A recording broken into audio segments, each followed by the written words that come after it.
What would you do if a forgotten relic from your childhood suddenly came to life? I never thought I'd find myself wrestling with that question, but as I stood in the dim light of my grandmother's attic in Oakwood, I could feel the weight of something extraordinary pressing down on me. The air was thick with dust motes dancing in lazy spirals, illuminated by the narrow beam of sunlight filtering through a cracked window. It was a place that held echoes of laughter and whispers of secrets, a space both familiar and eerily foreign, as if it were a portal to a past I had long buried. My name is Claire, and I had returned to this weathered house after years away, drawn back by the recent loss of my grandmother. In the wake of her passing, I had to sift through the remnants of her life, each object a fragment of her story that beckoned me to remember.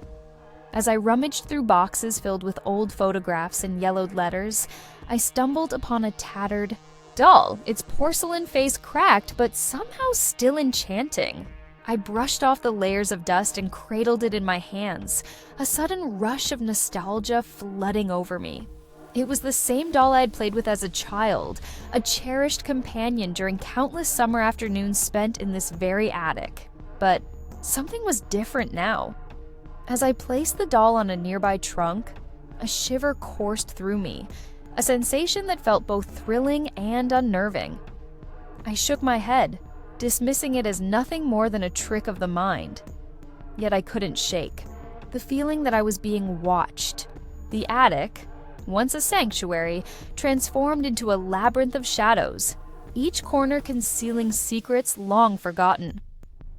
The first signs of conflict emerged when I heard a faint creak, a sound that echoed through the stillness like a soft whisper, begging for attention. I paused, my heart pounding, straining to hear over the silence that enveloped me. Surely it was just the house settling, I reasoned, but as I turned back to the doll, I caught a glimpse of its eyes, wide, unblinking, and somehow alive. I blinked, convinced I was imagining things, but the sensation of its gaze bore into me as if it held memories of both joy and sorrow. The environment around me seemed to pulsate with an energy that felt both inviting and sinister. The slanted roof loomed above, filled with the shadows of forgotten time, while the wooden beams creaked under the weight of history. Each step I took felt heavy with the burden of unspoken tales, the walls whispering secrets that begged to be uncovered. I thought of my childhood, of the storms that raged outside and the way this attic had sheltered me, a refuge from the chaos of life. Yet it also held my fears, the overwhelming loss of my parents when I was just a teenager, a wound that had never fully healed. As I stood there clutching the doll, I felt a strange connection, a tether to my past that both comforted and terrified me. The air grew colder and the shadows lengthened, wrapping around me like a shroud. But when night fell, something inexplicable happened. As night descended upon Oakwood, the attic took on a different character. The familiar shadows morphed into something more sinister, and I felt a suffocating weight in the air, as if the darkness itself were alive. I glanced back at the doll, its eyes glimmering in the dim light, and the memory of my childhood faded into the background, replaced by a gnawing dread. Just as I considered leaving, the attic door creaked open, and in stepped my cousin, Jack. He had always been the adventurous one, the daredevil who chased after thrills without a second thought. The flickering light from my phone illuminated his tousled hair and the mischief in his eyes. "You scared me half to death," I exclaimed, clutching the doll tighter. "Sorry, I thought I'd find you up here," he said, leaning casually against the doorframe. "What's that?" He gestured towards the doll, a smirk playing on his lips. "A relic from your childhood?" I hesitated, unsure of how to explain the strange connection I felt to it. "Yeah, kind of. I just found it. It's odd, though.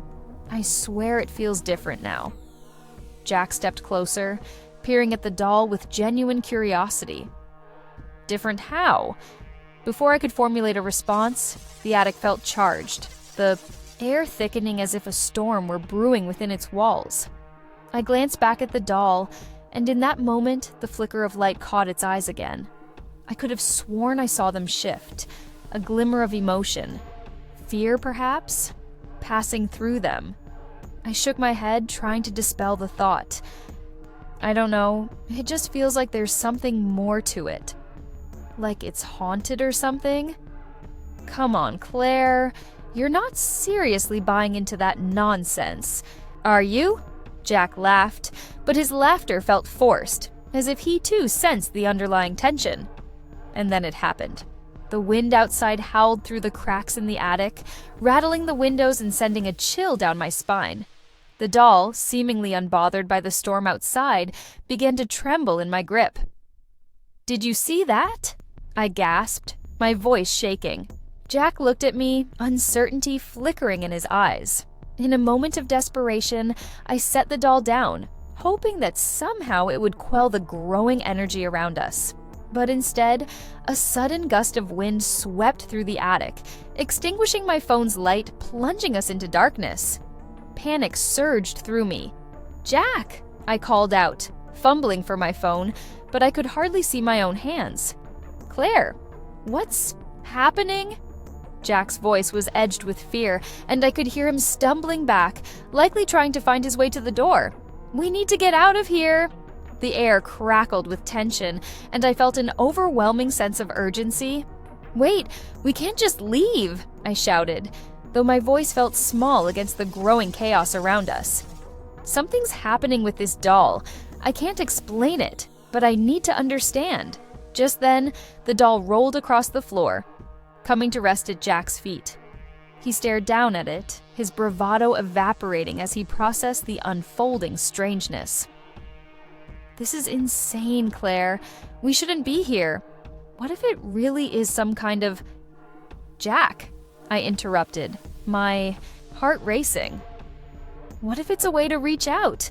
What if it's connected to Grandma? There's a reason we both came back here." He hesitated, glancing between the doll and me, the weight of my words hanging heavily in the air. "You think it's her?" His voice softened, uncertainty creeping in. "I don't know," I admitted, feeling the emotional pull of my childhood, memories. "But I can't just walk away without knowing." As if in response, the attic shuddered, the shadows deepening, and the atmosphere thickened with an unseen presence. I felt the fear radiating from Jack, but I also sensed something deeper, a shared determination to confront whatever mystery lay ahead. In that moment, with the doll at our feet and the attic closing in around us, I knew we were about to uncover secrets that had long been buried, and the only way forward was through the darkness that surrounded us.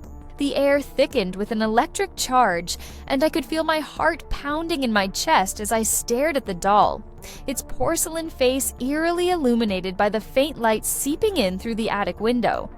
Jack shifted nervously beside me, and I could sense the struggle within him, a mix of skepticism and a reluctant curiosity that mirrored my own. Suddenly, the temperature dropped, and I felt an icy breeze whip through the attic, swirling around us like a living entity.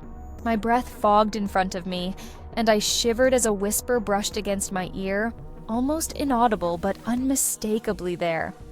"Help me!" "Did you hear that?" I gasped, turning to Jack, who looked just as pale as I felt. "Hear what?" He asked, his voice trembling. "It was right here. It sounded like—" I stopped short, swallowing hard. The realization hit me like a punch to the gut. The voice was unmistakably familiar, a soft, pleading echo that belonged to my grandmother, the one who had passed just a year ago. "Claire, you're scaring me," Jack said, taking a step back. "Maybe we should just—" "No," I interrupted, my voice rising in desperation. "This is about Grandma. I know it is. We have to listen." Just then, the doll's eyes seemed to shimmer with a life of their own. "Claire," the whisper echoed again, clearer this time, pulling me closer, to the doll as if it were a magnet. I knelt down, reaching for it, when suddenly the attic door slammed shut with a deafening bang. "Great! Now we're trapped!" Jack snapped, panic creeping into his voice.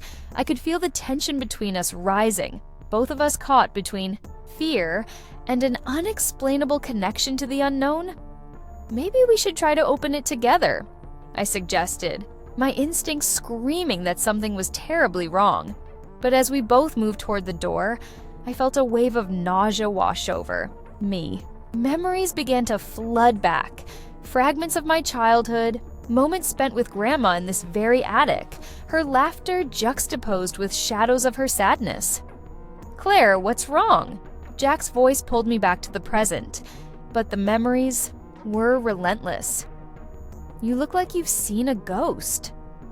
"I think I have," I murmured, my voice barely above a whisper. "Grandma, she used to tell me stories about this attic, about the doll. She said it held secrets." "Secrets?" Jack echoed, his brows furrowing. "What kind of secrets?" "Things about our family, things she never wanted to share. But now I feel like it's all coming back, and it's not just memories. It's something darker." Before I could elaborate, the attic trembled. Again, and the doll rolled toward us as if beckoning me to follow. I felt an insatiable urge to reach for it, but a sudden flash of doubt took hold. Was I losing my mind? Or was this truly Grandma reaching out, desperate to communicate something important? "Jack, I started, but before I could finish, the shadows around us shifted, and the whisper grew louder, drowning out my thoughts. "Help me!" The voice was insistent now, pleading. I looked at Jack, and in that moment, I saw a flicker of something I hadn't noticed before. Fear mixed with understanding. "We have to find out what it wants," he said, his tone shifting from disbelief to determination. But as I reached for the doll once more, something flickered in the corner of my eye. It was a shadow, darker than the rest, creeping closer. I felt an overwhelming sense of dread wash over me. Whatever was happening here, it was far more complex than a simple family heirloom. Secrets long buried were surfacing, and I realized we were not just dealing with memories, but with forces that could shatter our very understanding of reality. "Claire, we need to," Jack began, but the whisper cut him off. "Help me." And with that, I knew we were in deeper than we ever intended to go. The darkness wasn't just alive, it was hungry. I hesitated for just a moment, my fingers hovering above the doll's delicate porcelain hand. The whisper echoed in my mind, growing more frantic, more desperate. "Help me." The air crackled with tension, and I could feel the shadows closing. In around us, dark tendrils creeping from the corners of the attic, reaching for me. "Claire," Jack said, his voice suddenly firm. "What are we really doing here? Are we really going to touch that thing?" His eyes darted back and forth. Between the doll and the door, the fear in them palpable. I could see the conflict raging within him. Part of him wanted to run, to escape whatever darkness was lurking in this attic, but another part was drawn in by the mystery, the connection to my grandmother. "I have to know, Jack," I snapped, the urgency in my voice surprising even me. "This isn't just about the doll, it's about Grandma. She's reaching out to us for a reason." But before he could respond, a sudden gust of wind blew through the attic, slamming the window shut with a crash that echoed like thunder. My heart raced as I turned back to the doll. The shadows seemed to pulse, and the whisper morphed into a cacophony of voices, each one layered over the other, drowning out all rational thought. "Help me! Help us!" "Claire!" Jack shouted, panic rising in his voice as the darkness began to swirl around us. I felt a cold hand grip my heart, squeezing tight, and I realized that whatever was happening was more than a mere spectral visitation. It was a reckoning. "Stay back!" I yelled at Jack, the weight of the moment crashing down on me like a tidal wave. I stepped forward, my resolve hardening as I focused on the doll. If you're really my grandmother, give me a sign." The doll's eyes glittered, and suddenly, a bright light erupted from it, illuminating the entire attic in a blinding flash. I staggered back, shielding my eyes, but when I opened them again, I was no longer in the attic. Instead, I stood in a vivid memory, a sunlit kitchen where Grandma and I baked cookies, her laughter ringing like a bell. "Claire!" Jack's voice cut through the warmth of the memory, pulling me back.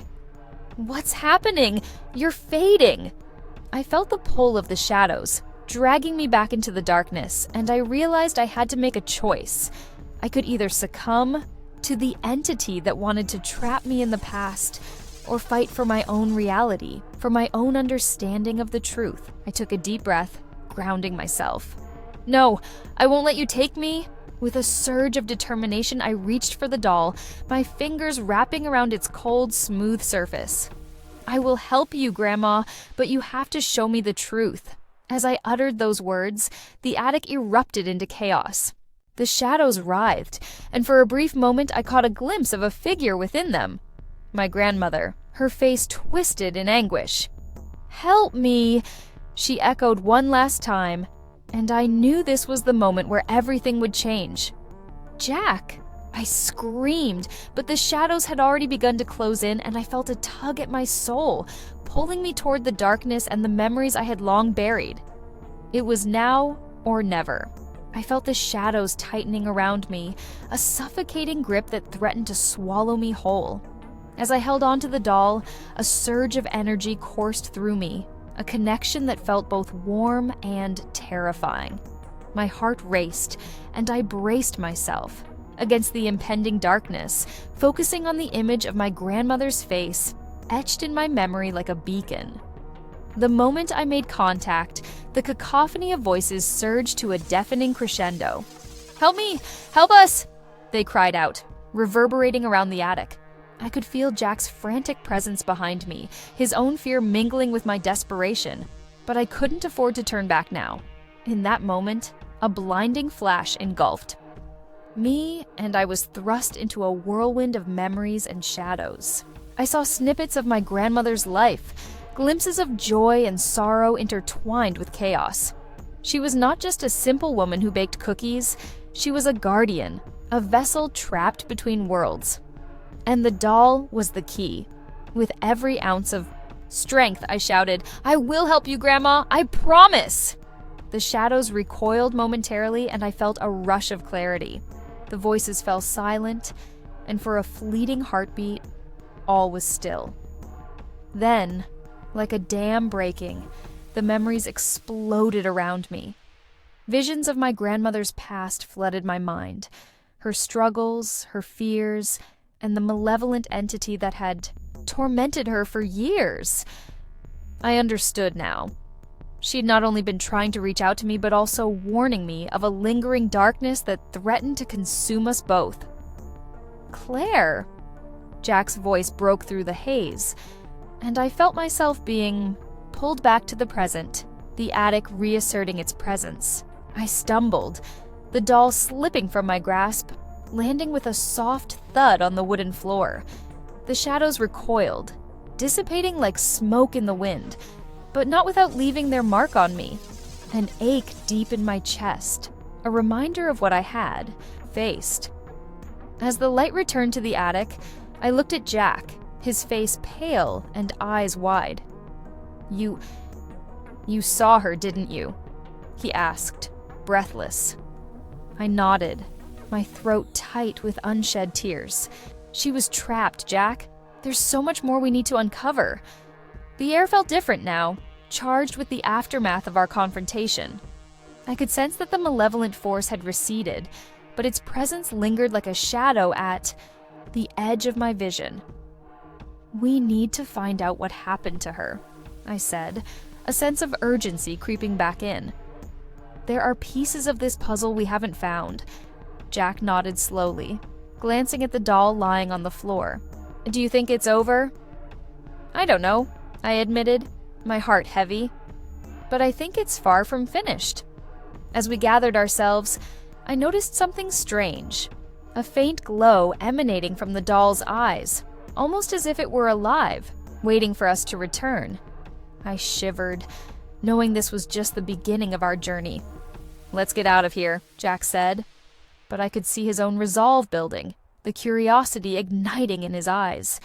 The attic felt less like a refuge and more like a warning, each shadow a reminder of the secrets still buried within its walls. As we descended the stairs, I couldn't shake the feeling that we were being watched, that something was still lurking in the corners of our lives.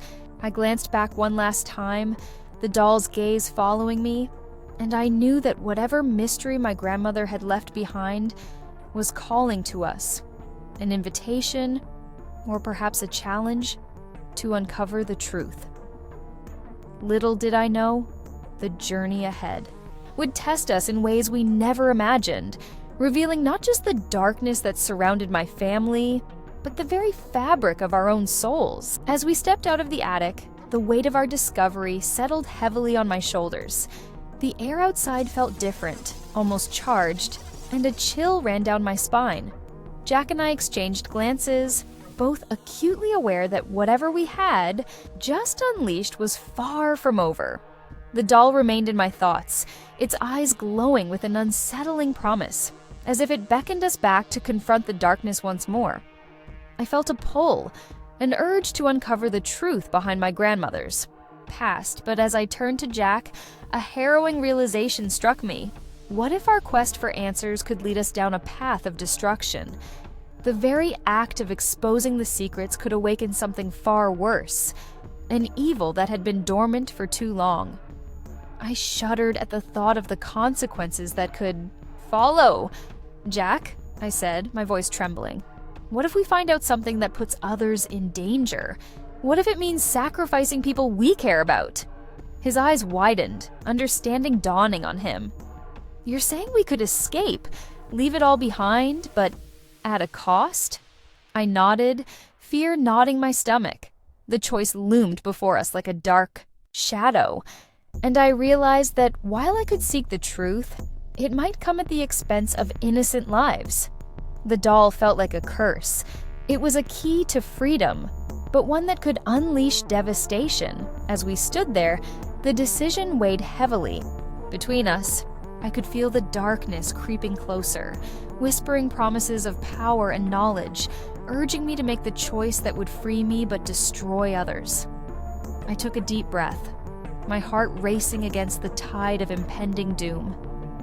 In that moment, I knew I had a choice, one that could lead to liberation or catastrophe. I turned away from the attic, the shadows swirling around me, and whispered, "We need to go. We can't let this consume us." But deep down, I felt the pull of that forbidden freedom, tantalizing and terrifying, waiting for me to reach out and grasp it. As we walked away from the house, I couldn't shake the feeling that our decisions would echo long after we left, leaving a tapestry of consequences that would bind us to the darkness forever. If you enjoyed this story, don't forget to like and subscribe to the channel for more stories like this. Share with your friends so they can also embark on this mystery-filled adventure, and leave a comment below telling us your favorite part or what kind of ending you'd like to see in a future story.